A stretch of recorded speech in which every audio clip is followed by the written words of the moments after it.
하나님의 말씀은 아모스 5장 18절에서 20절까지 교독 먼저 하겠습니다. 아모스 5장 18절 화 있을진저 여호와의 날을 사모하는 자여 너희가 어찌하여 여호와의 날을 사모하느냐 그 날은 어둠이요 빛이 아니라. 마치 사람이 사자를 피하다가 곰을 만나거나 혹은 집에 들어가서 손을 벽에 대었다가 뱀에게 물림 같도다. 여호와의 날은 빛없는 어둠이 아니며 빛남 없는 캄캄함이 아니냐. 오 하나님, 은혜를 감사합니다. 지금부터 2800여 년 전 북왕국 이스라엘에게 하신 말씀은 그 시대에만 적용되는 말씀이 아니라 오고 오는 모든 시대, 모든 열방들에게 하나님을 알리는 내용인 것을 바르게 깨닫게 하여 주옵소서. 하나님이 누구신지 그 하나님을 계시하신 그 하나님을 바르게 알게 하여 주옵소서. 예수님 이름으로 감사하며 기도드리옵나이다. 아멘. 자, 아모스 5장 18절은 저주로 시작합니다. 화 있을진저. 화 있을진저. 이것은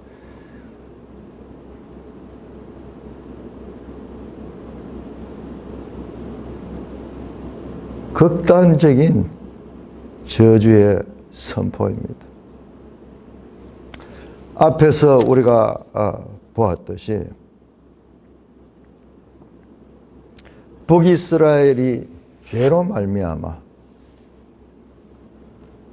저주를 받게 된다. 저주를 받을지어다. 사도 바울이 갈라디아에서 다른 복음을 전한 자들은 저주를 받을지어다. 뭐 같은 말이에요. 화를 받을지어다. 여호와의 날을 사모하는 자여. 아니 여호와의 날을 사모하는데 왜 화가 있느냐?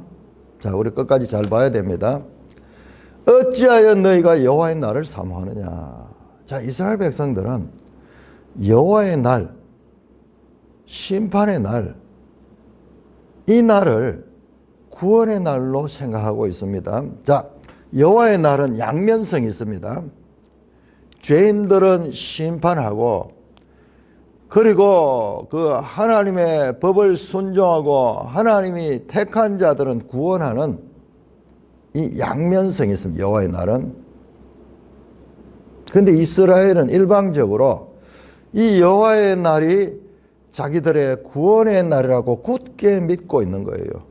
그래서 하나님께서 그들의 고정관념을 깨뜨립니다. 너희가 어찌하여 여호와의 날을 사모하냐?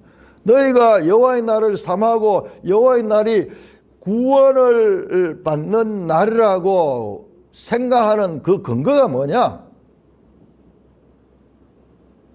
여호와의 날은 너희가 저주를 받는 날이다. 심판을 받는 날이다. 재앙을 받는 날이다. 징계를 받는 날이다. 그 말입니다. 그날은 어둠이요 빛이 아니다. 너희 생각하듯이 구원의 빛난 영광스러운 날이 아니고 오히려 그날은 너희에게 어둠이다. 마치 사람이 사자를 피하다가 곰을 만나거나 집에 들어가서 손에 벽을 대었다가 뱀에게 물어봐. 전혀 방심하고 있다. 이제 이 위기를 끝나서니까는 이제는 구원이다. 그런데 더 무서운 곰을 만나요.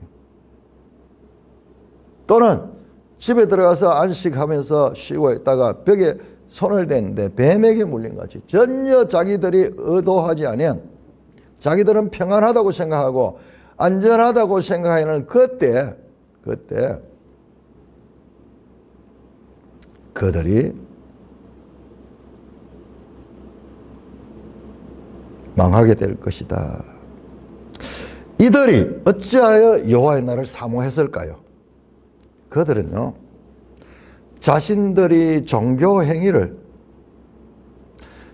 열심히 했기 때문에 그들은 여호와의 날에 구원을 받을 수 있다는 그런 생각을 가지고 있는 거예요. 오늘날 우리 교회 안에도 그런 사람들이 많이 있습니다.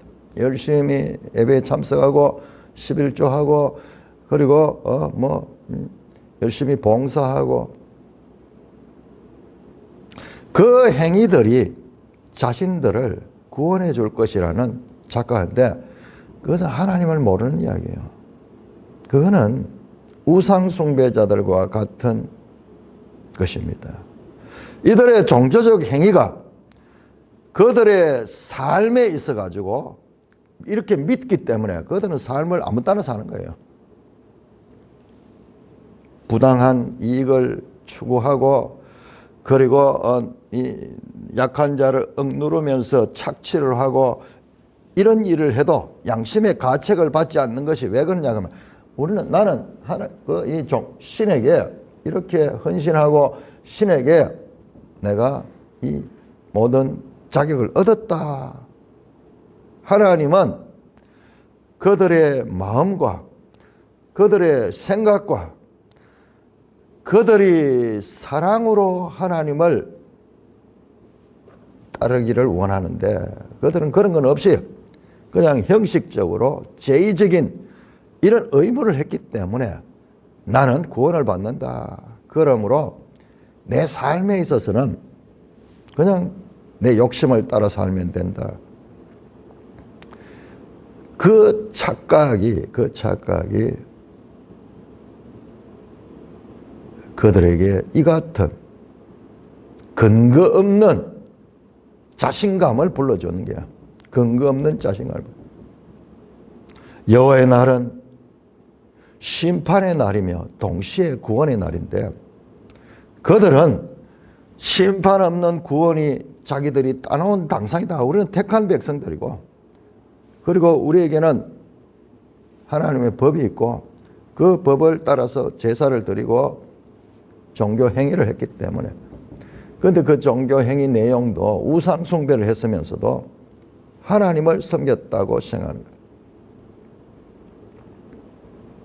그와 같은 오해를 하고 있는 그들에게 천둥번개 같은 소리로 너희 그 생각은 저주를 받을 생각이다. 화 있을진저 그렇게 선포하고 있습니다. 여호와의 날은 빛없는 어둠이 아니며 빛남이 없는 캄캄하냐. 이스라엘에게 여호와의 날은 빛없는 어둠, 빛남 없는 캄캄함, 수사 의문문으로 그것이 아니냐. 소망이 아니라 절망이고 구원이 아니라 심판을 받아 멸망하는 것이다. 그들의 잘못된 생각을 지금 지적하고 있는 것입니다. 아모스와 거의 같은 시대에 쓰여진 호세아 6장에서 우리가 여호와를 알자, 힘써 여호와를 알자. 하나님을 알지 못하고 그냥 자기들의 생각으로 자기들의 만족을 추구하면서 하나님에 대한 오해를 하고 있는 것은 호세아나 아모스나 동일합니다. 자, 21절에서 25절까지 교독하겠습니다. 21절 내가 너희 절기들을 미워하며 멸시하며 너희 성회들을 기뻐하지 아니하나니 너희가 내게 번제나 소제를 드릴지라도 내가 받지 않을 것이요 너의 살찐 희생의 화목제도 내가 돌아보지 아니하리라. 내 노랫소리를 내 앞에서 거칠지어다 너의 비파 소리도 내가 듣지 아니하리라. 오직 정의를 물같이 공의를 마르지 않는 강같이 흐르게 할지어다. 자, 여기까지 끊어야 됩니다. 우리 매일성이 잘못 끊어놨어요. 24절까지를 끊어야 됩니다. 자, 보세요. 앞에 나오는 여호와의 날에 대한 이스라엘의 오해의 근거가 뭔가가 나오잖아요. 그들이 어떻게 하냐, 성회를 가지고 절기를 지키고, 그 다음에 번제와 소제를 드리고, 그 다음에 살찐 희생 화목제를 드리고, 그리고 하나님 앞에 찬양하고 노래하고, 그 다음에 악기를 연주하며 비파 소리를, 이와 같은 일을 했기 때문에 이렇게 우리가 이런 제사들을 잘 드렸기 때문에 우리는 여호와의 날에 구원을 받을 것이라는 근거가 되었던 거예요. 그렇게 오해하는 근거가 되었던 겁니다. 자, 여러분 여기 보세요. 여기 절기, 성회, 번제, 소제, 화목제, 노래, 비파, 7가지 종교행위가 나옵니다. 7가지 종교행위.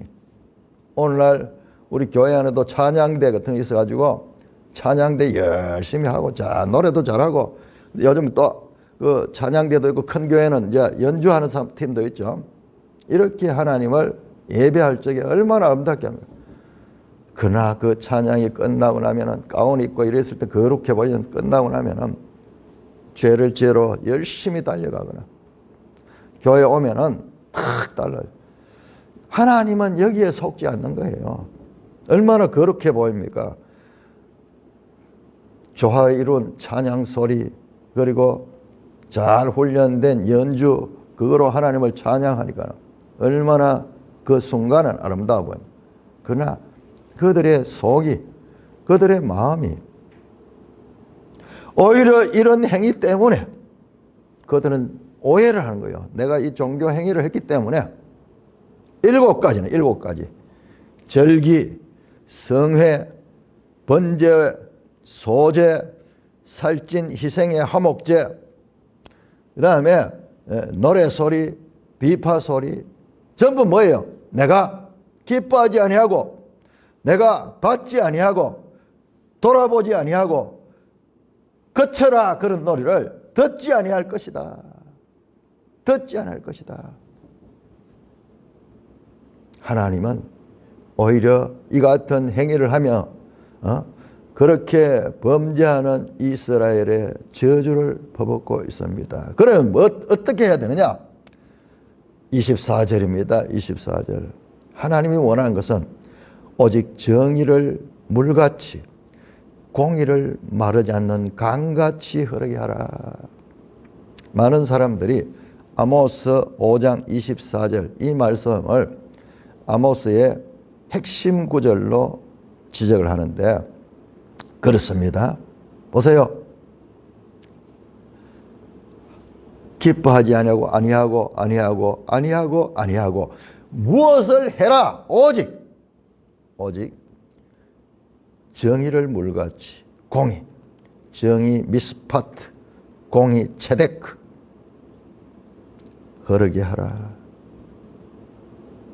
사회 생활 가운데서, 인간관계 가운데서 의로운 삶을 살고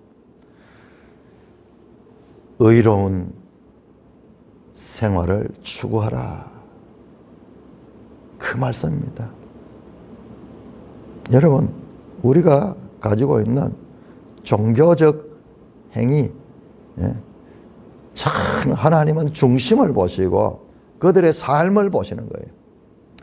자, 우리가 앞에서 공부했던 호세아와도 똑같습니다. 호세아도 이렇게 말씀했죠. 나는 인애를 원하고 제사를 원하지 아니하며, 호세아 6장 6절이요. 번제보다 하나님 아는 것을 원하노라. 같잖아요. 여기에는 제사, 번제, 호세아 6장 6절은 2개만 나왔지만 여기에 절기, 제사들, 찬양, 연주, 이런 거 다 종교적인 행위를 다 포함했죠. 그거보다도 하나님 아는 것을 원한다. 지식을 강조해서, 하나님에 대한 지식을 강조해서. 그런데 오늘 아모스는 다릅니다. 오직 이스라엘 족속아, 너희가 정의를 물같이, 공의를 마르지 않는 강같이 흐르게 하라. 같은 시대 그 선자의 말씀인데 강조점이 좀 다른 것 같아요. 호세아는 여호와 아는 것, 하나님에 대한 지식을 강조하고 있고, 아모스는 인간관계에서 의로운 삶을 살기를 원하고 있습니다. 자, 이것은 다른 것이 아니라 연결을 해서 보면은 하나님을 바르게 알 적에 바른 삶이 나오는 거예요. 하나님에 대한 잘못된 알을 가지니까는 하나님을 종교적으로 수호신적으로 생각하고 하나님 앞에 제사를 드리고 이런 것으로 만족하며 그냥 삶은 아무 때나 사는, 이것이 하나님을 아는 것이 아닌 거예요. 바른 암과 거기에 따른 바른 삶, 하나님이 원하는 삶이 뭔가, 하나님을 알 때 하나님이 원하는 삶이 뭔가를 알 수 있는 거죠. 그래서 이 두 가지는 서로 연결되어 있는 거. 다른 것이 아니라 바르게 하나님을 알 때 바른 삶을 산다. 우리 신약 성경도 마찬가지죠. 바른 교리와 바른 생활, 건강한 생활, 하나님의 말씀에 대한 바른 이해가 있어야지 하나님을 알잖아요. 하나님이 무엇을 기뻐하시는구나, 우리의 바른 삶, 인간관계를 중요시하는구나, 이것을 알게 되면은 우리의 삶도 거기에 따라가게 될 텐데, 하나님을 우상으로 만들어 놓고 자기들의 욕심을 채우는 것으로 생각하니까는 삶이 엉망이 되는 거죠. 오히려 종교적 특허 때문에, 면허 때문에 삶이 더 악해질 수 있는 거죠. 양심이 있어서 악한 일을 하면 사람이 양심의 가책을 받아서 두려움이 있을 텐데, 자기들은 이 모든 이 죄를 자기들 종교 행위를 통해서 상쇄했다, 그렇게 생각하니까는 죄 짓는데 더 용감할 수 있는 거죠. 자, 이 본문을 또 잘못 해석하면은 우리 해방신학자들, 저 남미에서 캐토릭에서 이런 해방신학을 강조하는 사람들은 이것을 주제로 생각해가지고 오직 인간관계에서 평등한 생활, 의로운 생활, 이런 것만 강조하고 있는데 그거 아니에요. 하나님에 대한 바른 지식과 바른 삶, 이것이 연동돼야 되는데, 마치 성경이 사회 정의만 추구하는 것처럼 사회 정의 우월론으로 치우치며 이 본문을 이해하는 사람들이 얼마나 많아요. 그러니까 어떤 말씀도 내가 바르지 못하면은 내가 보고 싶은 대로 보려고 그러는 거야. 그 많은 말씀 가운데 이런 거 하나만 딱 뽑아내가지고 봐라, 하나님은 이 정의로운 삶을 한다. 이게 집회거든 하는데도, 좌파들 집회하는데도 이런 문구를 쫙 성경 구절 넣어가지고 마치 자기들이 하나님의 뜻을 쫓는 것처럼 말씀조차도 이렇게 아전인수로 해석하는 경우를 볼 수가 있습니다. 여러분, 이것은요, 대중 예배 제사를 폐지하라는 말이 아니에요. 호세아서도 마찬가지입니다. 나는 인애를 원하고 제사를 원치 않으며 번제보다 하나님 아는 걸 원한다. 그러면은 그 제사, 번제 필요 없다는 말이 아닙니다. 그 제사가 바른 마음으로 드려진 걸 원하지. 이 호세아를 가지고 사회 정의가 하나님의 뜻이다 그러면서 모든 것 제끼고 사회 정의만 부르짖는 것도, 그것은 치우친 것입니다. 우리 인간은 성경을 전체적으로 보지만 항상 내가 보고 싶은 걸 보는 거예요. 이게 고질적인 죄인들의 특징입니다. 저 이스라엘도 그렇잖아요. 이스라엘도 자기들은 하나님의 택한 선민이기 때문에 자기들은 반드시 구원을 받는다. 어디 그런 게 있어 성경에. 자기 백성이나 이방이나 동일하게 하나님이 취급하는 겁니다. 뒤에도 나옵니다. 뒤에 그 내용들이 자세히 나옵니다. 그런데 이스라엘은 자기들은 선민이고 택함을 받았기 때문에 자기들은 이 여호와의 날에 구원을 받는다는 잘못된 지식을 가지고 있습니다. 그래서 너희들이 그런 열심히 종교적인 행위를 하면서 동시에 인간관계에서도 의로운 삶을 살아라. 거짓말하고 속이고 저울을 속이거나 이렇게 해서 부당한 이익을 취하는 그런 것들을 금하라고 말합니다. 여러분 세상에 이런 하나님이 우리가 믿는 하나님이에요. 그냥 자신에게 종교적으로 열심히 하기만 원하는 것이 아니라 하나님에 대한 사랑과 동시에 이웃에 대한 인간관계, 수직적으로는 하나님과의 관계, 수평적으로는 인간과의 관계, 사회생활, 여기에서도 동일하게 하나님의 백성다운 삶을 살기를 원하시는 분이 하나님인 것을 우리가 여기서 깊이 새겨 알아야 되는 것입니다. 자, 25절, 27절까지 따로 보겠습니다. 이게 지금 매일 성경에는 24절, 25절까지 한 단어 붙여놨는데 그건 말이 안 돼요. 자, 25절 이스라엘 족속아 너희가 40년 동안 광야에서 희생과 소제물을 내게 드렸느냐? 너희가 너희 왕 식굿과 기운과 너희 우상들과 너희가 너희를 위하여 만든 신들의 별 형상을 지고 가리라. 내가 너희를 다메섹 밖으로 사로잡혀 가게 하리라. 그의 이름이 만군의 하나님이라 불리우는 여호와께서 말씀하셨느니라. 자, 그러면서 그들의 제2에 대해서 지적합니다. 25절 이스라엘 족속아 너희가 40년 동안 광야에서 희생과 소제물을 내게 드렸느냐? 질문이잖아요. 열심히 드렸어. 열심히 희생 화목제입니다. 그 앞에 나왔죠. 희생의 화목제 22절에 나왔죠. 희생의 화목제.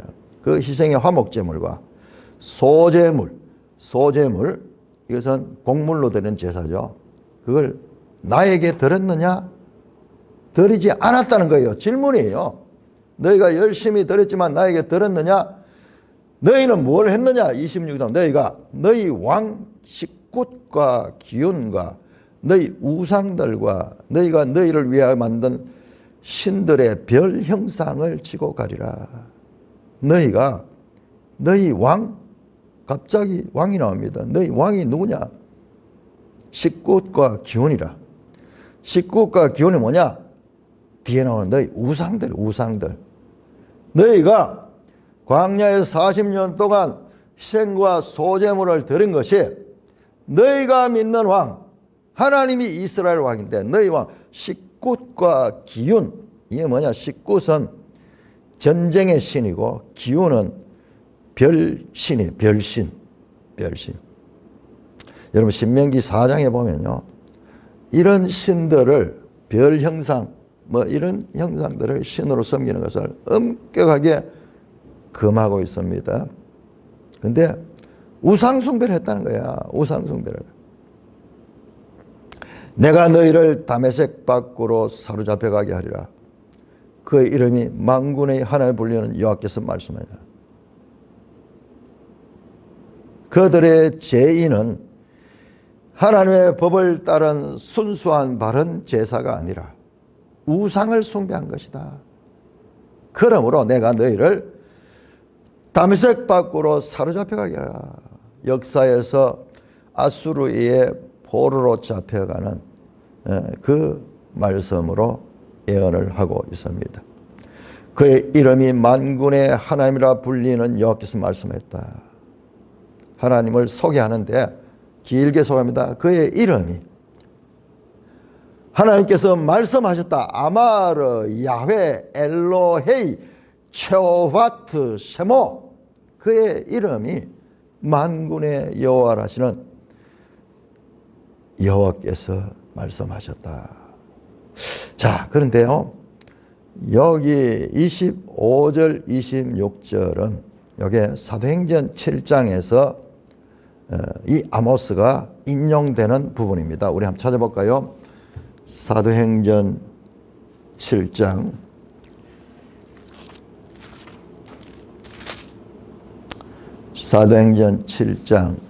42절. 사도행전 7장이 뭡니까? 스데반의 설교잖아요. 스데반의 설교가 뭐예요? 구약 성경을 탁 압축해가지고 설명하는 거죠. 대단하죠, 스데반이. 바울이 나오기 전에 구약 성경 전체를 이렇게 압축해서 이 사도행전 7장에서 전파한 분이 스데반이에요, 스데반. 자, 사도행전 7장 41, 그 설교 가운데서 나오는 내용이요. 42절. 하나님이 외면하사 그들을 그 하늘의 군대 섬기는 일에 내버려 두셨으니, 하늘의 군대가 뭐냐 그러면은 이게 별들을 숭배하는 거예요. 그 하늘에 별들이 있으니까는, 여러분 보세요. 세상에 하늘 신을 숭배하잖아요. 태양신, 달신, 별신. 우리 인간으로서는 도저히 근접할 수 없는 저 하늘의 존재들, 거기에 대한 인간들은 두려워하고 경외심을 가지잖아요. 그래서, 그런데 신명기 4장을 보시면은, 신명기 4장 돌아가 봐야 되겠습니다. 자, 우리 한번 볼까요? 하나님이 얼마나 신명기 4장에서 이와 같은 하늘 전체를 숭배하는 것을 강조해서 금하는지. 신명기 4장 15절. 여호와께서 호렙산 불길 중에 너에게 말씀한 너희가 어떤 형상도 보지 마. 너희는 깊이 삼가라. 하나님은 형상으로 임하지 않았어. 그런데 주변 가나안국들이나 사람들은 뭔가 보이지 않는 하나님을 섬기보다는 눈에 보이는 구체적인 걸 원하는 거야.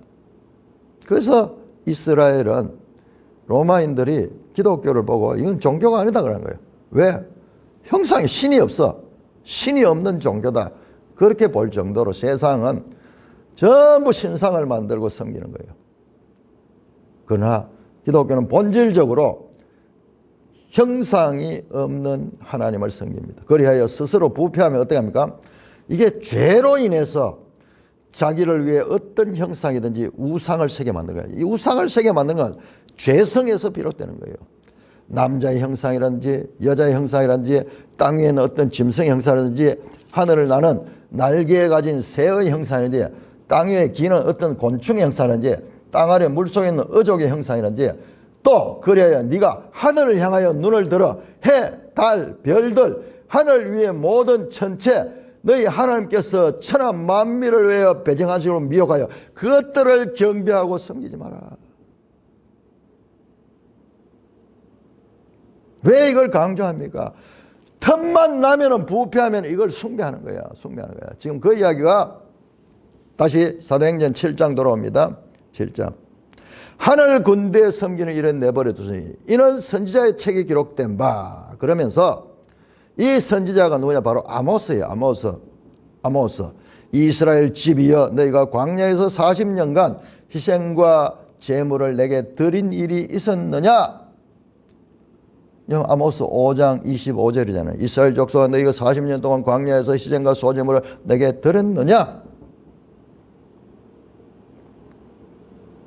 수사 의문문이죠. 그런데 43절을 보면은 아모스 5장 26절을 인용을 했는데 내용이 완전히 달라요. 43절에 몰록의 장막과 신 네판의 별을 받들었다. 자, 여기에는 너희 왕 식굿과 기운, 그리고 너희 우상들을 너희를 위하여 만든 신들의 별 형상을 지고 간다. 여기 나오죠. 별도 나오죠. 네판의 별, 몰록의 장막, 이렇게 나오는데, 자, 여기에 지금 이 사도행전 7장은 여기에 아모스를 인용을 했는데, 이 헬라어로 번역된 70인역을 가지고 70인역을 인용하는 거예요. 70인. 그러니까 여기에 나오는 식굿과 기운 이런 그 우상들 그게 여기서는 몰록의 장막과 신 레판의 별 뭐 이런 것으로 연결해. 이 두 가지가 같은 우상의 이름들이요. 우상의 이름들. 자, 그런데 이것은 너희가 절하고자 하여 만든 형상이로다. 잠깐 우상 숭배했다는 거네요. 우상. 하나님을 바르게 섬기지 않고 우상을 숭배했다는 거예요. 그러므로 내가 너희를 바벨론 밖으로 옮기라 함가거다. 분명히 아모스 5장 25절 26절을 인용을 했는데 헬라어 번역이 되니까는 이것은 이해할 수 있어야 돼요. 몰록의 장막과 신 레판의 별. 이것은 여기 나온 식국과 기운. 아모스에 나오는 이거와 같은 우상인데 이 헬라식 표현으로 그렇게 하니까는 이런 내용이 나오는 겁니다. 그런데 문제는 자 27절에 내가 너희를 아모스 5장 20절 내가 너희를 다메섹 밖으로 사로잡혀 가게 하리라 그렇게 되어 있는데 그런데 이 사도행전 7장 43절은요 내가 너희를 바벨론 밖으로 옮기리라 함과 같다. 조금 달라요. 분명히 이 아모스 5장 25절, 26절, 27절을 인용을 해서 여기 했는데 조금 달라요. 장소도 뭐 앞에 나오는 그 식굿과 기운 또는 몰록의 장막과 신레판의 별 요거는 같은 우상이라고 보면 돼요. 그런데 사로잡혀 가는데 이 아모스는 다메섹 밖으로 사로잡혀 갈 것이라고 되어 있는데 여기는 바벨론 밖으로 옮기라 이렇게 돼. 이런 차이가 있습니다. 자, 그래서 우리가 이런 차이점이 있다는 것을 알아야 됩니다. 이 부분을 다루기 시작하면은 이거는요 성경 신학자들이 첫째 원어가 탁월해야 되고 그 다음에 역사적 배경까지 하는 이런 것만 연구하는 게 성경 신학자들이에요. 목회자는요 목사는 성경 전체를 설교하는 것만 이런 것을 깊이 알 수가 없어요. 그게 하나님께서 역할을 바꿔줬는 거예요. 그래서 성경 신학자들은요 대단한 사람들입니다. 첫째 언어학적으로 고대 언어 몇 개국어를 알 수 있고 그 다음에 이런 이 성경 사본적인 이런 배경 이거 공부하려고 하면요 엄두도 못 냅니다. 보통 사람들은. 성경 신학자들의 깊은 연구가 있고 여러 가지 설이 있지만은 자간 그런 차이점 정도만 알고 넘어야 돼. 이 기회에 여러분 이런 것들이 성경에 많이 있습니다.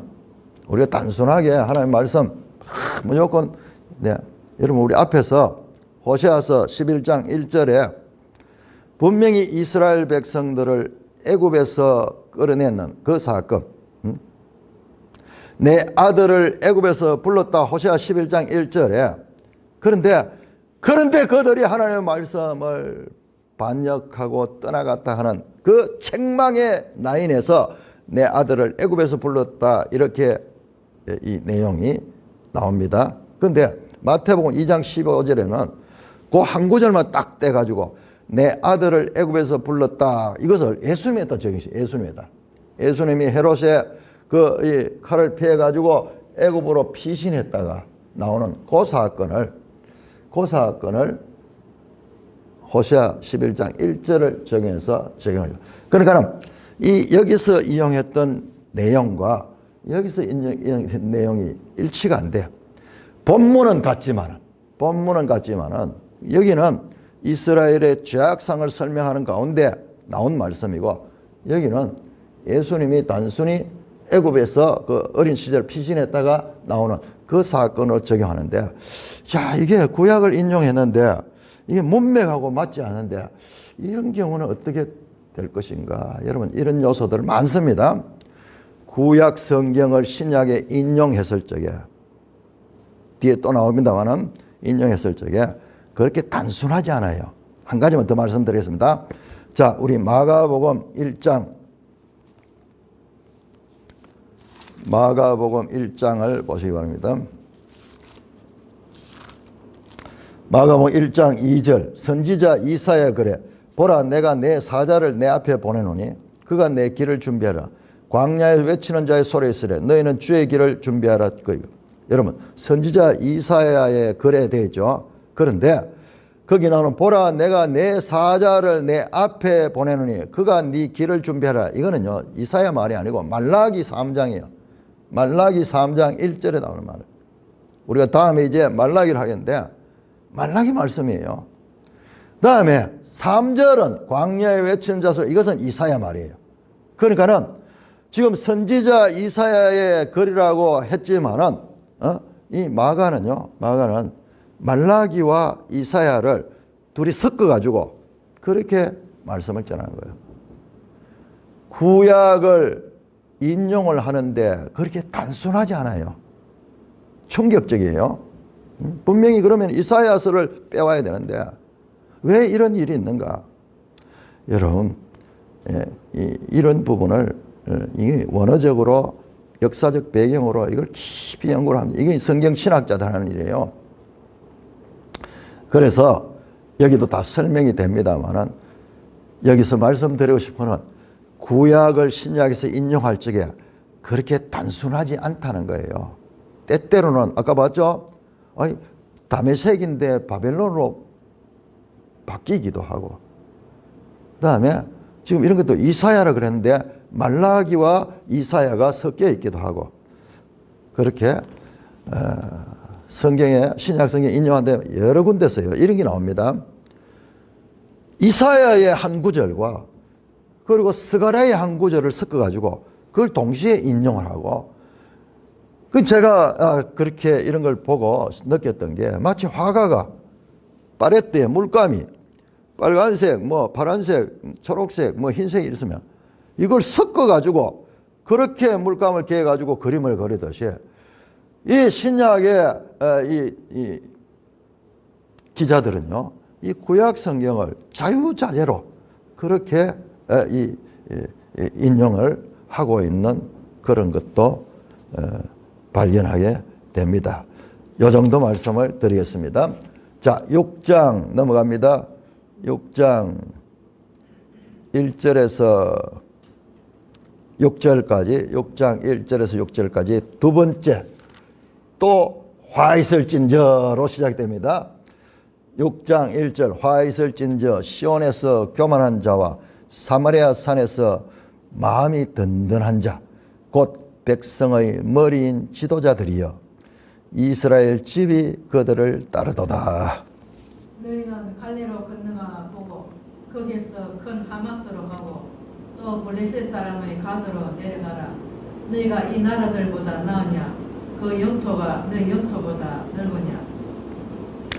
너희는 흉한 날이 멀다 하여 포악한 자리로 가까워지게 하고 상어상에 누우며 침상에서 기지개 펴며 양떼에서 어린 양과 우리에서 송아지를 잡아서 먹고 비파 소리에 맞추어 노래를 지절거리며 다윗처럼 자기를 위하여 악기를 제조하며 대적으로 포도주를 마시며 귀한 기름을 몸에 바르면서 요셉의 환난에 대하여는 근심하지 아니하는도다. 자, 두 번째 화 있을진저 호의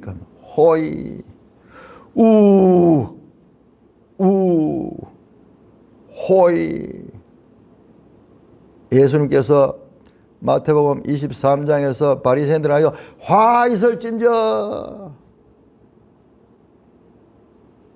이스라엘의 죄악에 대한 심판 선언이 1절에서 6절에서 또 나타나고 있습니다.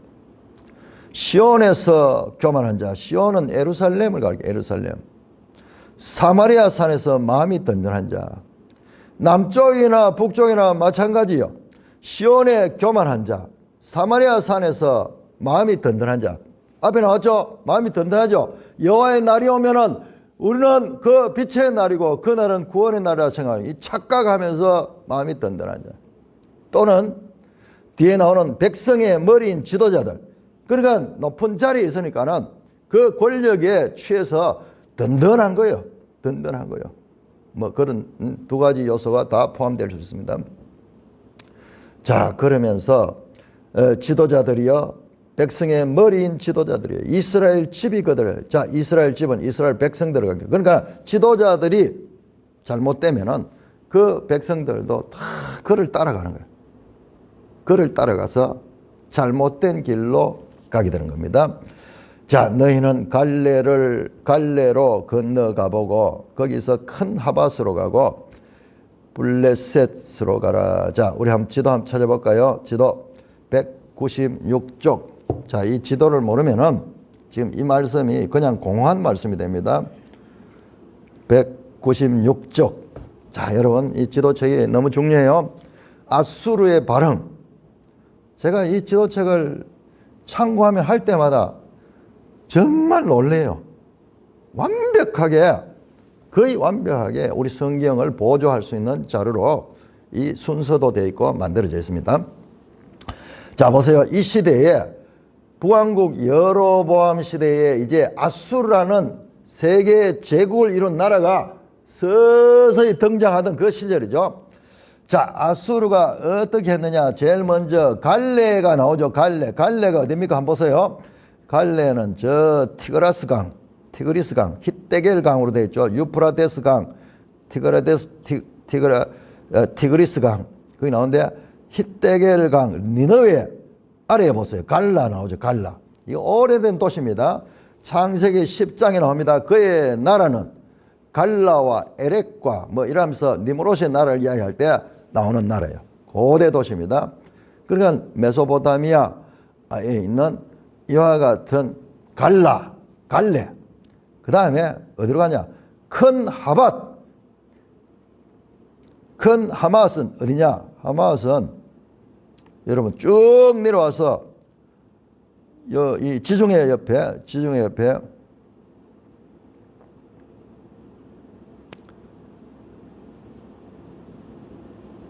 하맛은요, 차라리 197쪽을 보세요. 197쪽 바로 옆에 제일 위에 하맛입니다. 제일 위에 하맛.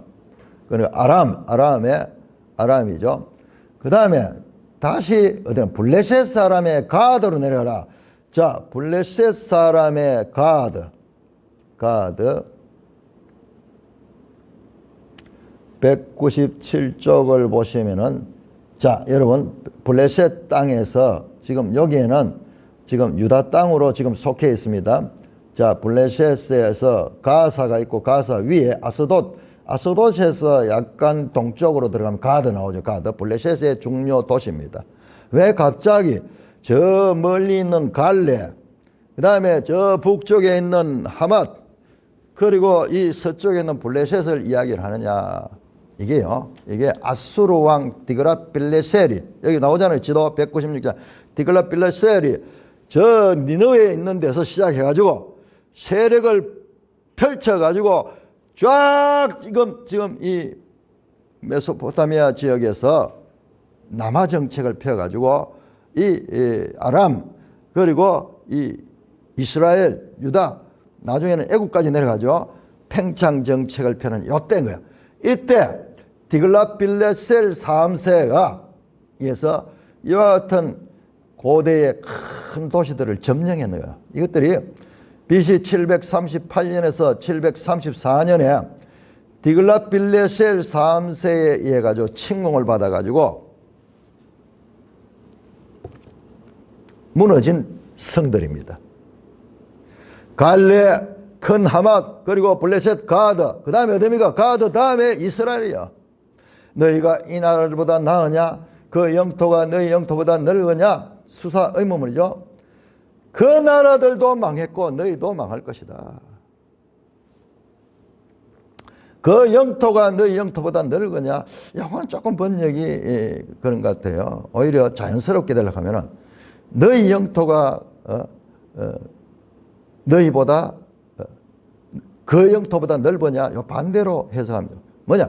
이런 강대국 큰 도시들도 디글랏빌레셀에 의해서 다 망해서 너희들도 망할 수밖에 없다. 그 말입니다. 하나님께서 아수르의 왕을 통해서 너희도 망하여 할 것이다. 3절입니다. 너희는 흉한 날이 멸다하여 포악한 자로 가까워지게 하고, 흉한 날, 전쟁, 심판이 나죠. 주위에서부터 아수르가 하면서 점점 그 세력을 펼쳐오는데 너희도 흉한 날이 멀지 않게 임한다. 그런데 우리에게는 이런 흉한 날이 없다고 생각하고, 어떤 면에서는 그것조차도 종교적인 그 행위 때문에 하나님께서 우리는 지켜줄 것이다 이렇게 생각하고 뭘 하느냐?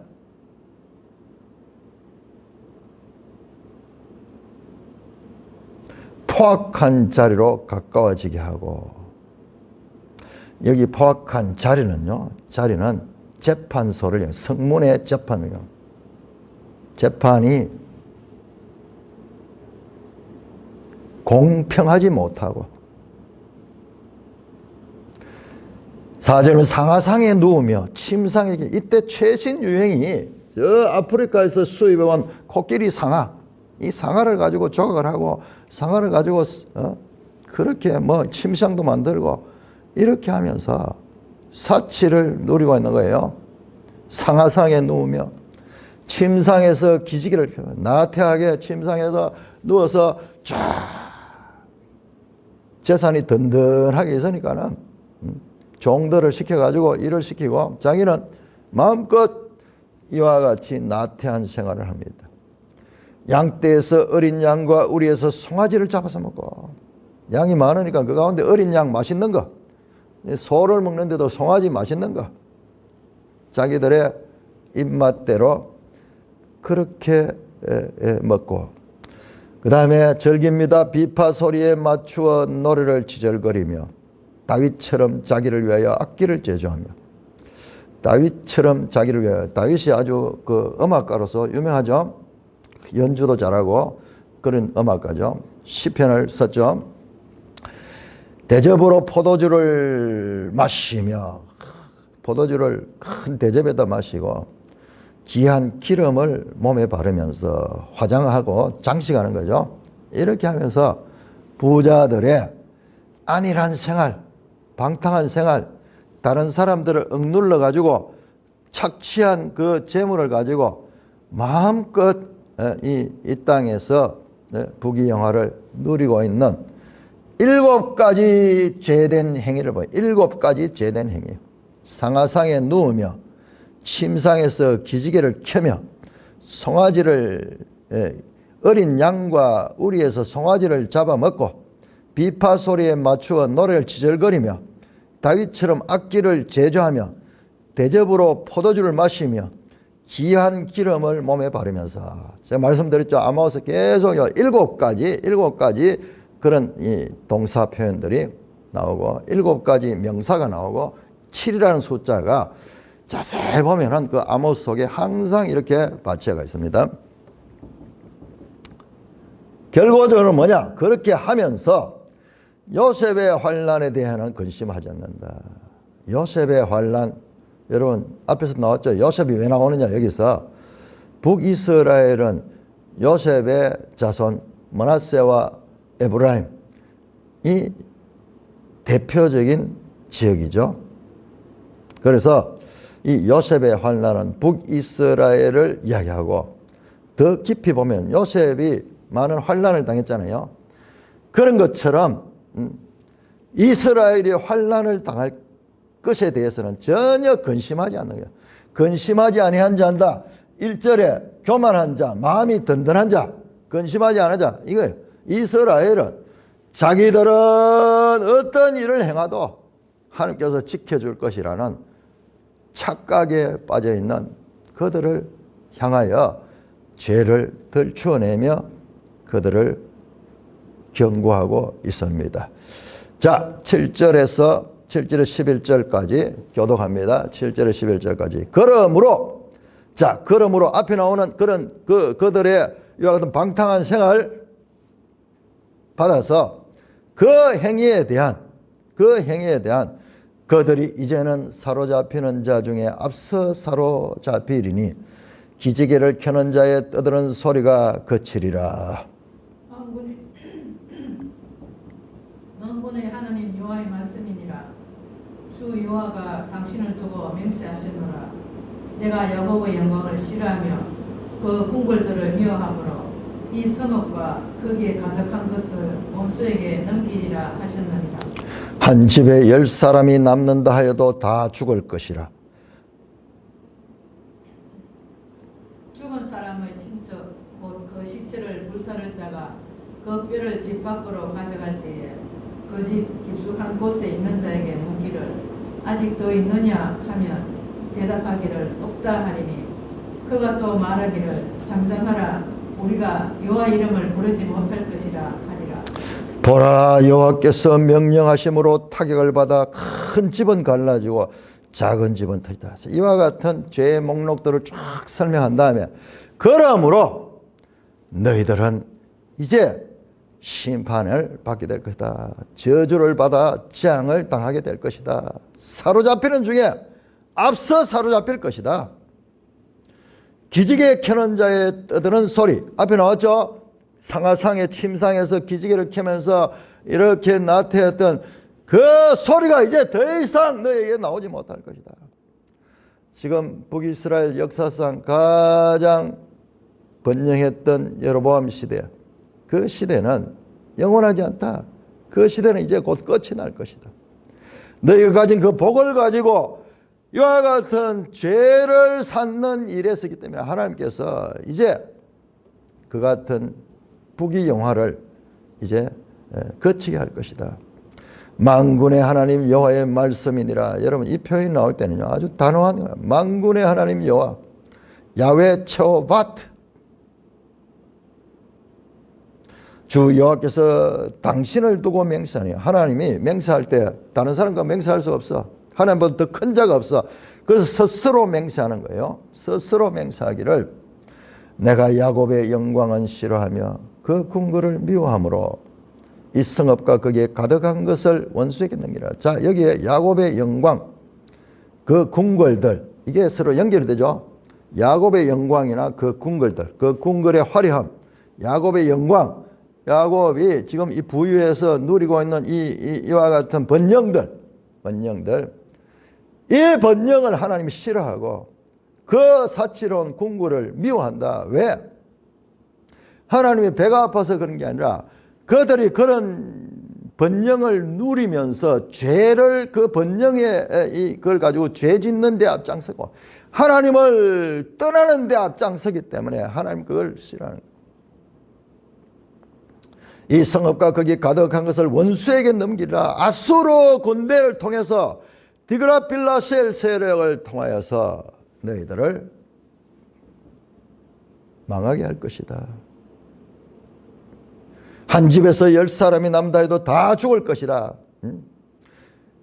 남아있는 사람조차도 다 전염병이나 기타 칼에 의해서 죽게 될 것이고 10절에 이 죽은 사람의 친척 곧 그 시체를 불사를 자가 그 뼈를 집 밖으로 가져갈 때에 그 집 깊숙한 곳에 있는 자에게 묻기를. 자, 죽은 사람이 너무나 많아가지고 그 시체를 처리하는데 시체를 정상적으로 매장할 수가 없어요. 그래서 어떻게 합니까? 시체를 불사르는 거예요. 그 시체를 불사르는데 그 뼈를 집 밖으로 가져나갈 적에 시체가 썩어가지고 집안에 썩어 있는데 그 뼈만 남았는 그걸 가지고 밖으로 낼 때 그 집 깊숙한 곳에 있는 자에게 묻기를 아직 더 있느냐 하면 이 장면이요 대화가 나오는데 당시의 상황을 아주 실감 있게 묘사하는 그와 같은 것입니다. 더 있느냐? 이제 없다. 이제 없다. 그가 또 말하길 잠잠하라. 우리가 여호와 이름을 부르냐. 하나님의 심판에 의해서 이와 같은 완전하게 이 멸망되는 이걸 겪고 하나님 이름조차도 부르지 못하는 그런 상태에 빠진 것을 말씀합니다. 준엄한 하나님의 심판이 선포되고 있습니다. 11절입니다. 보라, 여호와께서 명령하심으로 타결받아 큰 집은 갈라지고 작은 집은 터지라. 여호와께서는 타결, 큰 집은 갈라지고 작은 집은 하나님의 심판에 살아남을 자가 없는 것을 말씀하고 있습니다. 자, 여기 말씀이 나오는 김에 10절에 시체를 불사를 자가 그 뼈를 짓밟고 가자. 화장하는 거죠. 불태워가지고 없애는 화장. 자, 이것은 말씀드렸듯이 특별한 경우입니다. 너무나 시체가 많아서 이걸 어떻게 정상적으로 처리할 수가 없는 거예요. 이 화장은 일반적인 시체 처리법이 아닙니다. 여러분들 우리 앞에서 1장에 2장입니까? 2장 1절에서 3절까지만 거기 보면 에돔 왕의 뼈를 불사르는 그 이야기 나왔죠. 그걸 하나님이 죄로 여겼어요. 자, 우리 다시 한번 확인해 봅시다. 아모스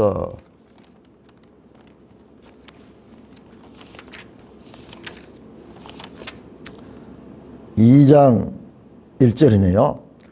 이는 그가 에돔 왕의 뼈를 불살라 죄를 만들었다. 뭐예요? 화장시켰던 화장시켜 나머지 죄박이 남는 거 아니잖아요. 그것을 이 모압의 죄로 여긴 죄. 모압의 서너 가지 죄 가장 중요한 것으로 그걸 따랐는 거예요.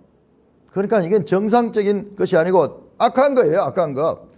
지금 여기 나오는 아모스 6장 10절에 나온 시체를 불사하는 것은 이건 특별한 경우입니다. 여러분, 성경은요 그 시신을 그렇게 처리하도록 하지 않습니다.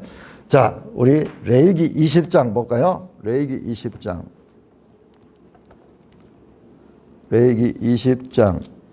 14절 20장 14절 누구든지 아내와 자기의 장모를 함께 데리고 살면 악행인즉 그와 그들을 함께 불살을지니 이 화형을 이 화장을 하는 건요 극악한 범죄자들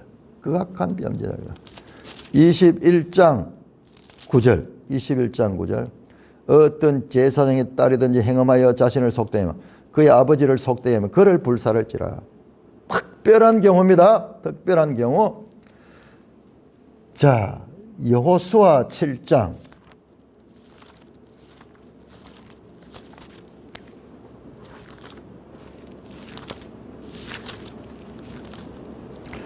여호수아 7장 15절 아간에 대해서 온전히 바친 물건을 가진 자로 뽑힌 자를 불사르되 그의 소유도 그리하라. 아간같이 특별한 이 죄를 지은 사람을 화장하는 거예요. 그렇지 않고는 이 시신을 성경을 자세히 보시면요 시신 처리하는데 하나님이 관심이 있어요. 시신을 한번.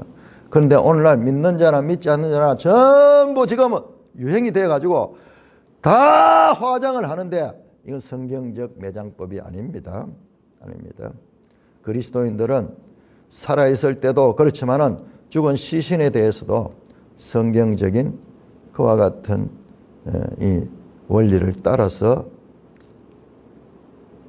매장입니다. 육의 몸으로 심고 신령한 몸으로 다시 난다고 그랬습니다.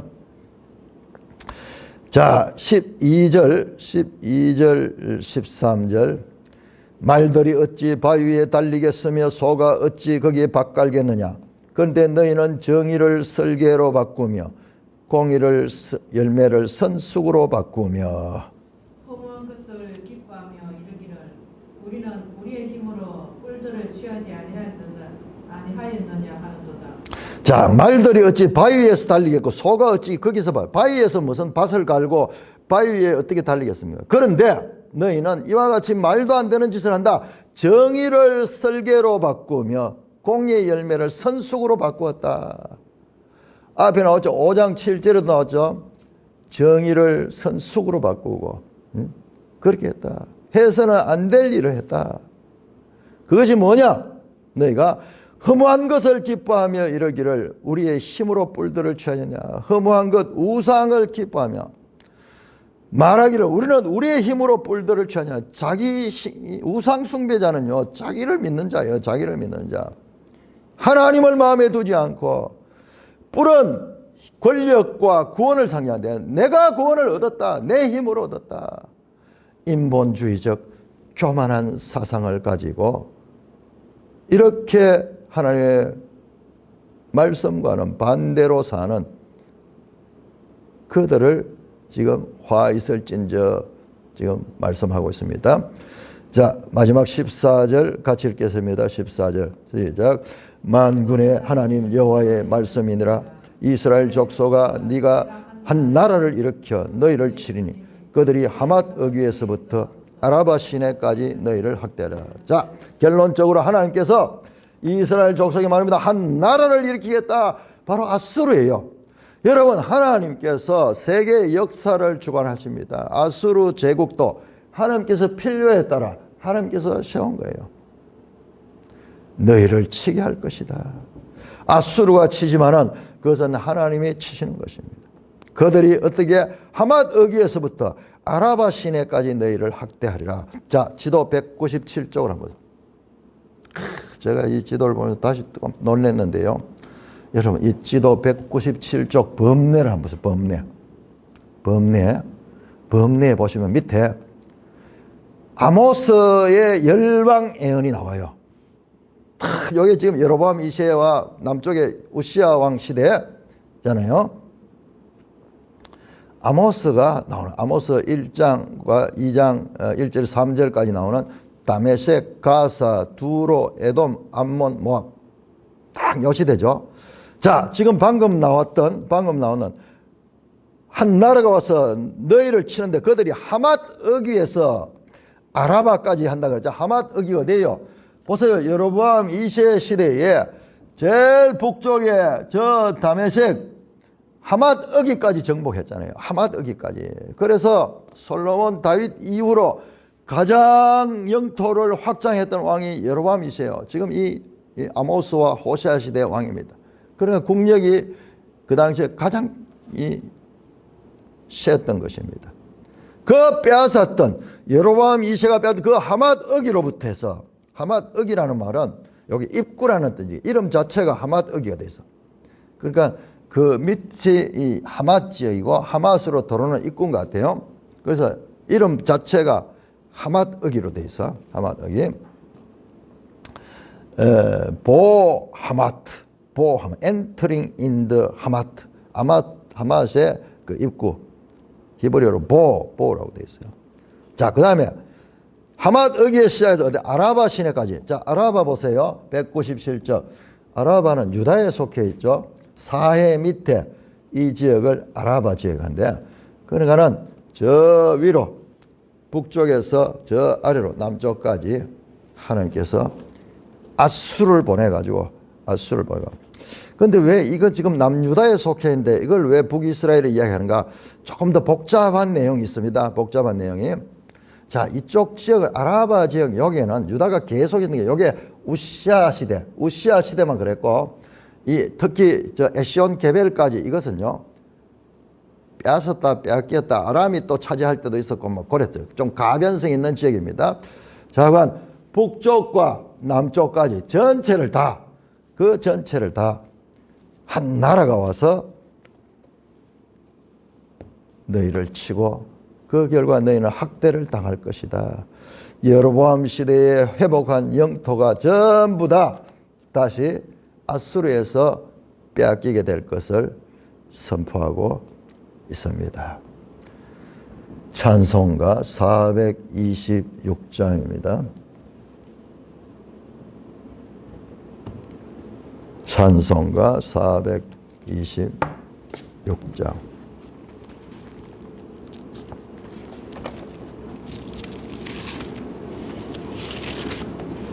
찬송가 426장.